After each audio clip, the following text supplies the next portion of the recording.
Hi, BC students. I'm going to be lecturing today on two of our readings for this class period. So you were asked to read both Easter Rock 1983 as well as the reflective piece Thoughts After an Owl.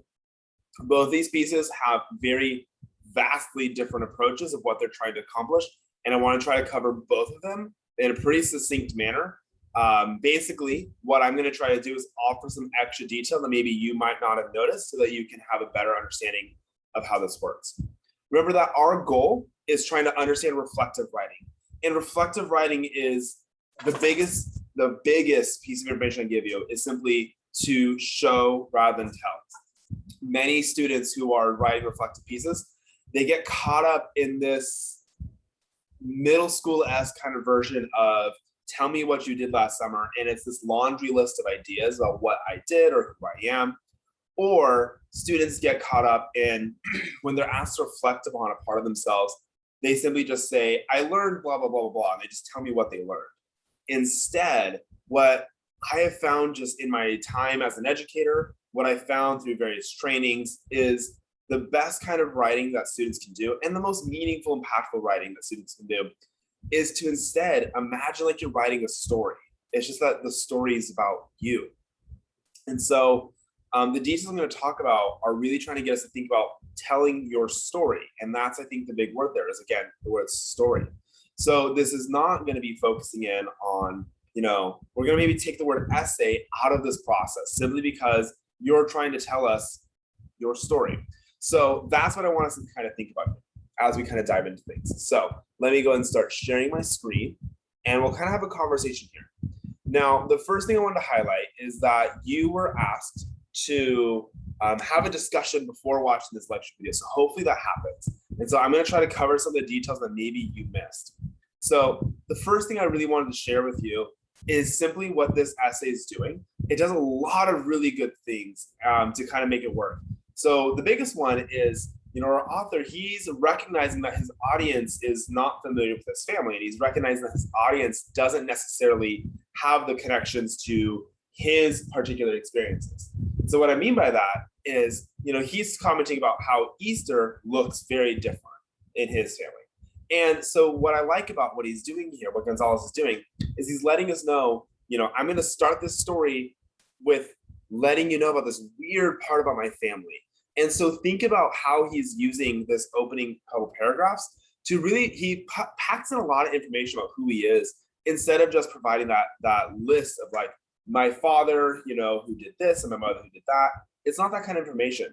Instead, we're able to piece out the way that his family is. We learn obviously that they are an immigrant family, but we learn that they wanted to fit in. And so they kind of do their own hodgepodge way of things.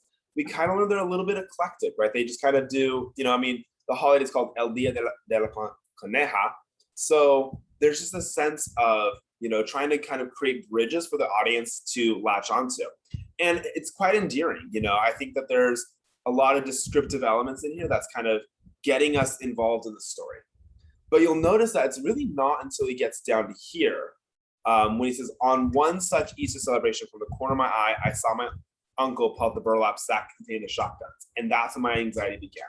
It's at this moment that we are given the background information to have this narration. So this is where the reflective writing really comes into play. Whereas before that, we're really just getting this background information on what Easter meant to his family.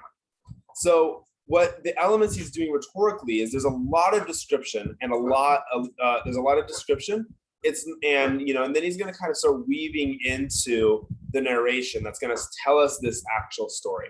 And so you'll notice that once it's in this middle paragraph, that's when he actually starts to, use narrative elements, using plot, using dialogue, using these features. Now, the other thing that I wanted to highlight is simply the way that he navigates through this space. So one thing, again, description is kind of the key element on here, and he's creating these definitions for us, right? What was it about guns that intrigued my family? So he's going to define for us what that meant. And he's going to let us know how he's defining his experience with guns. And that's going to create maps for us to latch on to. The final thing I wanted to kind of highlight is simply the use of not only of dialogue, So I'm going to talk about the dialogue first, and then I also want to talk about the use of the metaphor of the hummingbird. So the dialogue is really interesting here. What I want to highlight is dialogue in a reflective essay is a powerful tool. What he's saying, he says in this area, and it creates some humor, but then later it kind of gets, but here it is, right? Down in this section. Why is your son so afraid of everything? One of the boys asked. Like what? Of everything, like of the dark. Well, he was raised differently in the north. There are plenty of lights up there. It's a simple descriptive moment, but what Gonzalez is doing is, for one, he's breaking up the tension of the story. He's providing a bit more mapping onto it and kind of letting us as audience members come on to play. And then he's also doing a really interesting thing that you were supposed to discuss, was simply he's most likely fictionalizing some elements of it. What I mean by that is, and this is kind of what your discussion question was on, is that writers often, especially memoir writers, they're often challenged with, having to create a compelling story when maybe a compelling story doesn't naturally exist. There are just ways that stories kind of function. It has that, the opening, the rising action, the climax, falling action, the resolution, and it has these other features that make a story interesting to read. However, he's reflecting on a moment when he was a teenage boy. There's very likely that he has forgotten many of those details. And what I want to bring up here is simply there's a layer of license he gets to take, right? It's basically, the term that we use in literature is called narrative truth.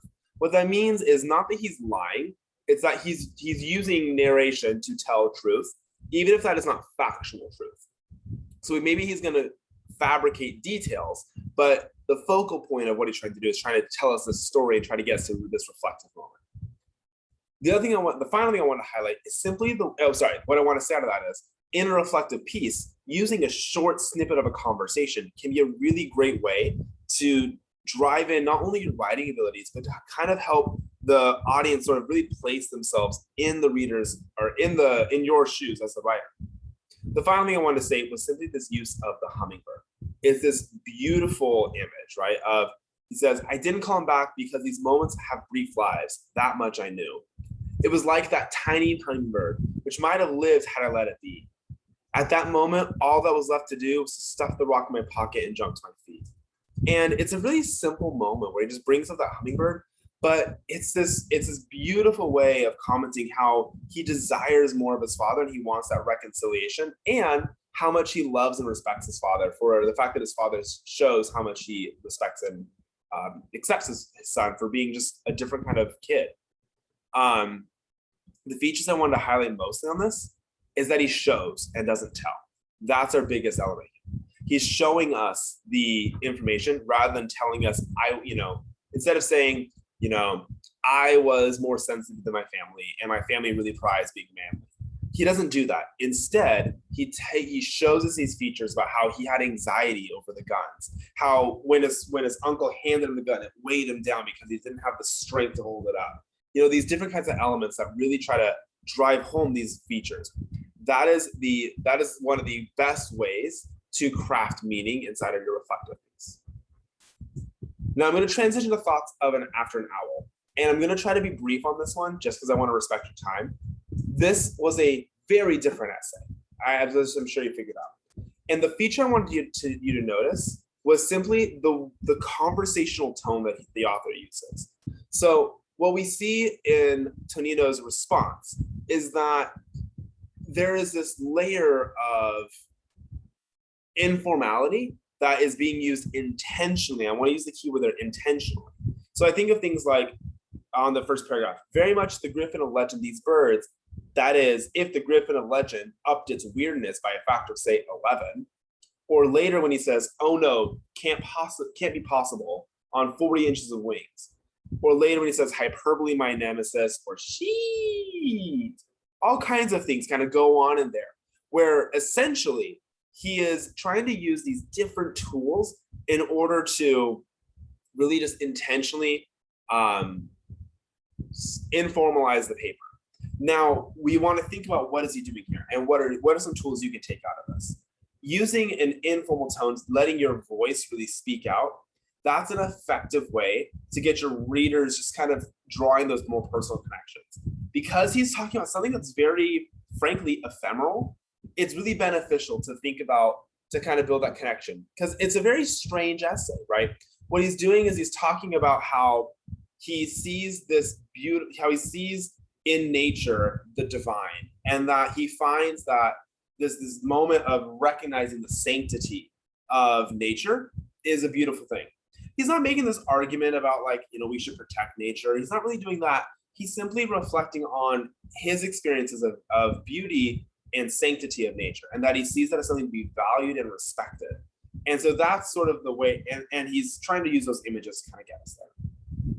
So I want to highlight some a last couple things here, and maybe just kind of talk about some things you should have discussed.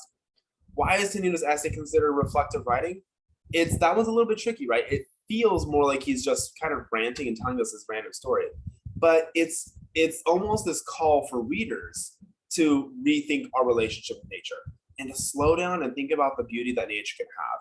And so he's taking this moment to pause on this reflection and trying to get us to map onto thinking about nature in a far different way than we ever do. And so that's probably the biggest element that makes this reflective writing, is that it is intentionally using these images and intentionally driving us down that rabbit hole.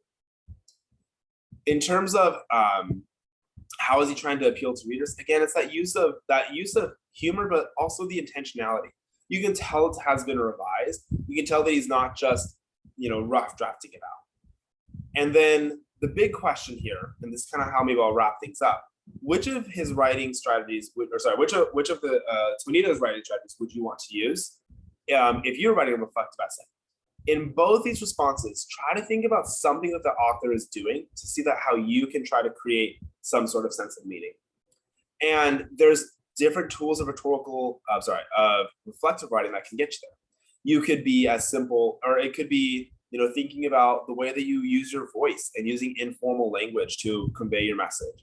It can be using descriptive elements in the beginning of your piece to really hook your reader. It can be using a reoccurring image to build a symbol. It could be utilizing effective rhetorical questions to kind of get us into that space to get the readers to reflect, right? Because a rhetorical question is by nature reflective. Now, hopefully you find this as a really interesting tool as we're thinking about reflective writing. So your next piece is going to be looking at the nitty gritty of actually building into this. And so that's what I want to make sure that you're thinking about is, we looked at professional examples. Next, you're going to be looking at an amateur example of another student. And that's hopefully going to give you some more examples of how to map onto writing a reflective piece. Thanks, everyone. Hope you have a good day. Bye.